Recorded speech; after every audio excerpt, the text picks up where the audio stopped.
Assalamu alaikum wa rahmatullahi wa barakatuh. Wannan shine video namu na 10 a cikin wannan series da muke yi mai suna koyi Power BI. Kamar yadda na faɗa, insha Allahu zan yi bayani akan Power BI tun daga farko har zuwa gwargwado abin da ya kamata a ce mutum ya sani a ciki. Idan ba za ku manta ba, video namu na ƙarshe mu yi bayani ne akan percentage a cikin Power BI. So mu yi bayani yadda za ka rubuta percentage using calculated column. Yau insha Allah za mu yi bayani ne akan DAX na rank. Za mu yi bayani ne akan rank a cikin Power BI. Ya ake rubuta rank? Duka mun sayar da rank yake normally a cikin Excel, yadda ake rubuta formula na rank. So a Power BI ma akwai yadda ake rubuta formula na rank nashi. Sai dai formula na rank a Power BI ya sha bamban da formula na rank a Microsoft Excel. But they are doing the same thing but different expression. So DAX na rank a Power BI daban yake da function na rank a cikin Microsoft Excel. So ya ake rubuta wannan.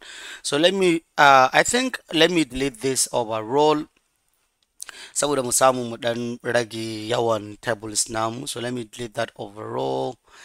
Yeah, so I'm deleting it. So here we go. I'm going to right click on this.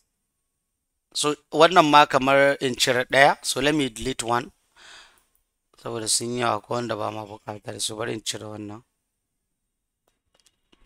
So zai right click saman wannan percentage quantity sold, sai mu je mu click in new column.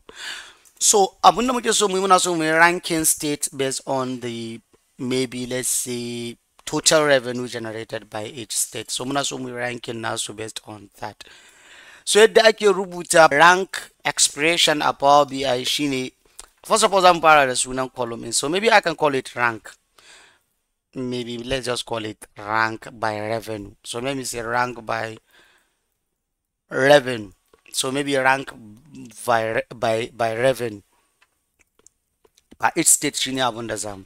So abu na farko da zaka rubuta shine zaka rubuta rank function. So kamar yadda muka sani akwai rank.eq, even a Microsoft Excel akwai su, but we are going to use the rank, normal rank, saboda kar mutun ya ku samu confusion. I don't want to talk about such other abundant complex way of doing that.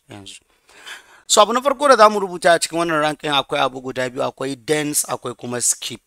So dense wannan abu biyu ne da zaka rubuta wurin tiles naka lokacin da ka bude rank a cikin Power BI. Abu biyu ne. Dense, abunda dense yake yi shine idan ka samu lambobi da suke da tiles, cewa lamba ko state ɗaya ne ko kuma lambobi sun zo the same, suna da tiles, so zai ba su number guda, the same number zai ba su. Kamar misali sai a samu yaro, maybe kana so ka bada position ne na yara, rank na yara a class, sai a samu yaro guda biyu sun ci 100, so zai ba su first position.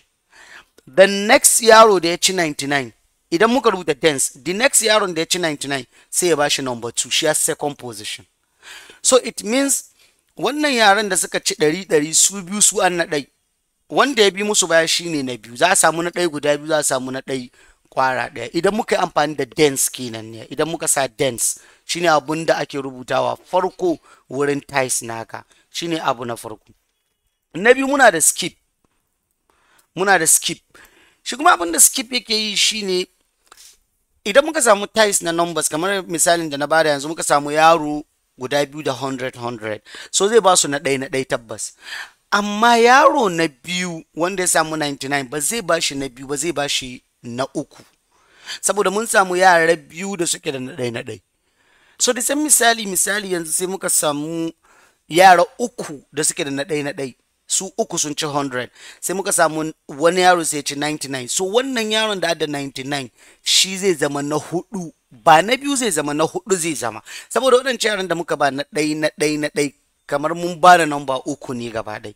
So next yaron da zamu saka, zamu sa yaron zai zama na hudu, da haka babu position na biyu, babu position na uku, duka sun shige cikin position 1. So abinda wannan skip in yake yi kenan.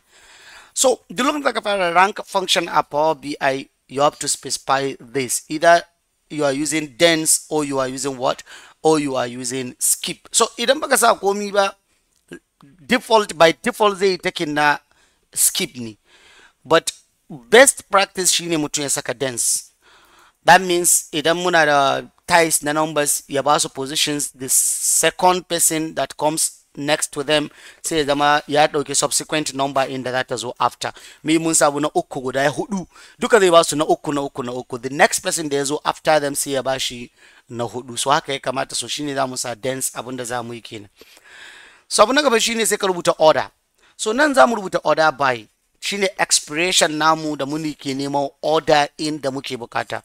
Duk wanda ya SQL ya san haka ake rubuta expiration na order by duk lokacin da kake so kai ordering na wani abu a SQL. So DAX expiration looks similar to that of SQL idan za a rubuta shi. Shi ma haka ake rubuta. So you have to specify the order by. So order by what? What do we want to order them? Muna so mu ordering nasu, mun kace muna so mu gano wanda suke da highest revenue ne. So muna so mu ordering nasu by revenue. So I'm going to say order by products. Then we need to go to product total. Product total, because that's where the total revenue generated by each state is. Then I'll put comma. So idan na sa comma yanzu sai specifying yadda nake son order in ya kasance. Mun sani muna da descending order, muna da ascending order. Descending order yana muna highest to lowest, ascending order yana muna lowest to highest. So a Power BI akwai expression guda uku wurin rubuta descending da ascending. Kamar muka sani ga Excel 1 da 0 muke sawa, descending 1 ascending 0 kamar da muke sawa a Excel. So a Power BI za mu iya rubuta either descending in, mu rubuta misali DES kamar haka, ko mu rubuta 0 ko mu rubuta false. So duka stand for descending order. So abunda zai muna dama kamar muka san descending yana yi, zai muna highest to lowest, abunda zai muna kenan. So shine abunda descending yake yi, muna iya rubuta wannan a Power BI. Idan kuma za mu yi amfani da ascending order, so za mu rubuta either true, maybe za mu iya rubuta either true, ko mu rubuta 1, ko mu rubuta ascend, that is ASC, ko mu rubuta ascending. So wannan shine yadda za mu iya rubutawa a cikin Power BI. So duka za mu iya rubuta wannan. So by default just sai muna so by descending, that is highest to lowest. So muna rubuta wannan sai mu rubuta mu ruhe bracket namu da muka bude na order by, sannan mu rufe bracket namu da muka bude na rank. So shine za mu rufe bracket guda biyu. So muna son ya zo in descending orders, then we press enter. So muna nan na enter zai ba mu da number kowane state, zai muna ranking kowane state based on the revenue generated by that state. So number 1 state is Kaduna state. Za mu ga cewa ga kudin da suka yi making about 189 million suka yi making. So su ne number 1 state da muke da su a ciki with 129% quantity sold. So su ne zaka ga duka in ka bi zaka ga ya nuna maka duka wannan. Idan kuma muna so ne zama in ascending, za mu zo maybe za mu rubuta 1, maybe let's just put 1, sai mu danna enter, so zai muna in ascending order. So za ku ga instead of wannan Kaduna ya zama 1 yanzu ya zama 36. So yanzu Kaduna is the number 36. Saboda we want it now from lowest to highest. Now is 36. So wannan shine yadda za ka yi amfani da rank a cikin Power BI. So don't get confused. Haka ake rubuta DAX expression na rank. Haka ake rubuta shi ba kamar yadda yake a Microsoft Excel ba.